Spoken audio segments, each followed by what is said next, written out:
as nossas habituais saudações. Na sequência de um sem número de jornadas luso-brasileiras de direito do consumo, centradas sobre os serviços públicos essenciais, foi possível elaborar uma Carta de Matosinhos que contém 31 decisivos pontos na observância do que, em rigor, serve os consumidores e que, em geral, constitui uma agressão permanente por parte dos fornecedores, quer de água, como de energia elétrica, gás de petróleo liquefeito canalizado, serviços postais, comunicações eletrónicas e ainda a recolha de resíduos sólidos urbanos e dos serviços de saneamento. Em primeiro lugar, importa alargar o regime dos serviços públicos essenciais a outro tipo de serviços absolutamente imprescindíveis à vida. Em segundo lugar, que se não ignore que, com a profusão de diplomas legais a reger cada um dos domínios, jamais os consumidores e também os operadores económicos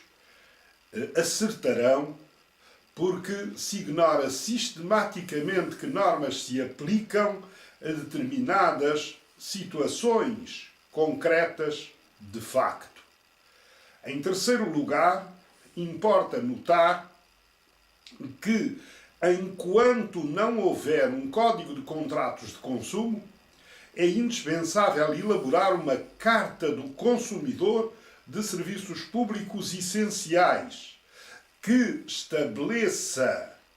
o regime de cada um dos serviços em particular e disposições comuns que a todos e a cada um importem. Depois, que o consumidor, apesar de se tratar de serviços públicos essenciais, não é obrigado a contratar se o não quiser. E isso tem uma incidência particular nos contratos de fornecimento de água que estão a ser impostos em inúmeros pontos do território, quando a própria legislação deixa entrever, numa interpretação fidedigna, que não há obrigatoriedade de contratar, como ainda a nova diretiva dos direitos dos consumidores, publicada em 22 de novembro próximo passado no Jornal Oficial da União Europeia,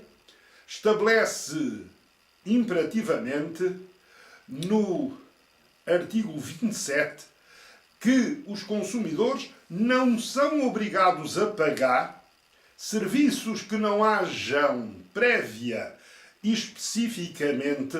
requerido, solicitado ou contratado.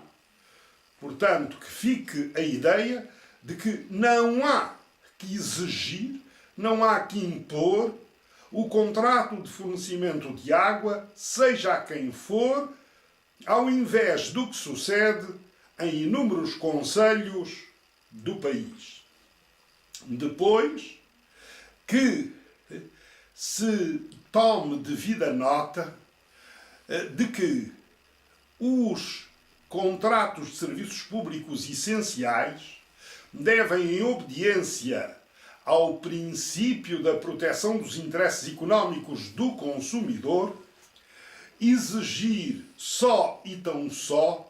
o preço do serviço que é prestado. Porque preço é o preço global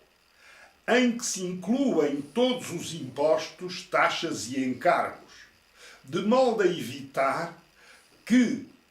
os serviços públicos essenciais se apresentem pejados de taxas e de outros encargos,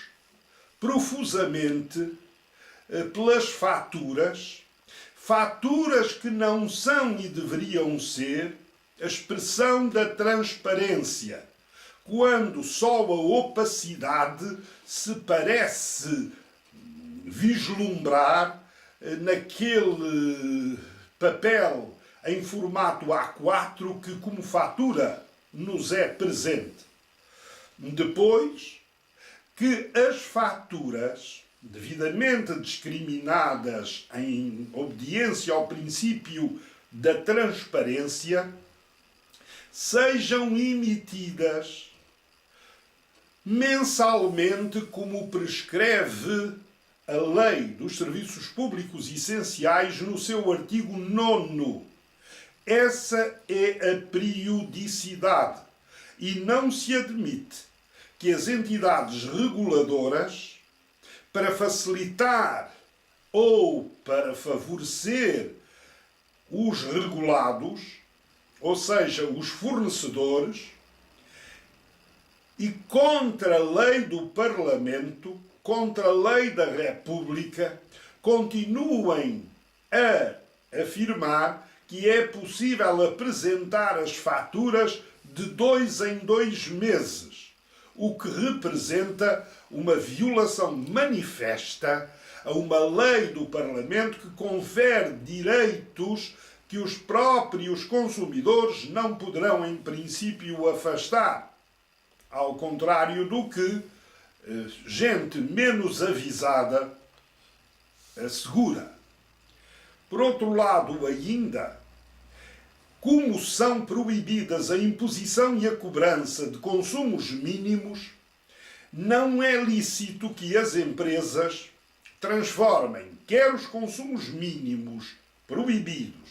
quer os alugueres de contadores, também proibidos desde 26 de fevereiro de 2008, em quotas de serviço ou taxas de serviço, taxas ou quotas de disponibilidade, taxas de volumetria ou de potência contratada e outros e tão rebuscados nomes que visam só e tão só dissimular uma realidade quando isso afronta a lei, são atitudes em fraude à lei e violam flagrantemente o princípio da boa-fé, que se plasma não só no número 1 do artigo 9º da Lei de Defesa do Consumidor, como especificamente no artigo 3º da Lei dos Serviços Públicos Essenciais. E é de lamentar que entidades como a ERSAR, a entidade reguladora dos serviços de águas e resíduos, se permitam efetivamente dizer que as taxas de disponibilidade são legais. É que está ainda em curso de discussão nos tribunais essa problemática, através de uma ação popular instaurada pela ACOP, que não teve ainda desfecho. Mas isso é manifestamente inconstitucional, porque viola o princípio da proteção dos interesses económicos do consumidor, segundo o qual o consumidor deve pagar só o que consome e na exata medida do que consome, e ainda norma expressa da Lei dos Serviços Públicos Essenciais, que não permite a imposição e a cobrança, como se assinalou, de qualquer consumo mínimo, nem em substituição do aluguer do contador, quaisquer taxas que desvirtuem o sentido e alcance da lei. Pois a Carta de Matosinhos, editada em 8 de fevereiro e disponível no Net Consumo desde a edição de 22 de fevereiro corrente, constitui, na verdade,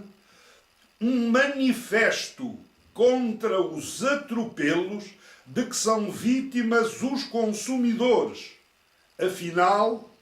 razão de ser de tudo, e, parafraseando John Hicks, Prémio Nobel da Economia de 1972, quem paga os salários aos trabalhadores não são os governos, não são os sindicatos, não são as empresas. Quem paga o salário aos trabalhadores são os consumidores. E disso nem toda a gente, infelizmente, se apercebe.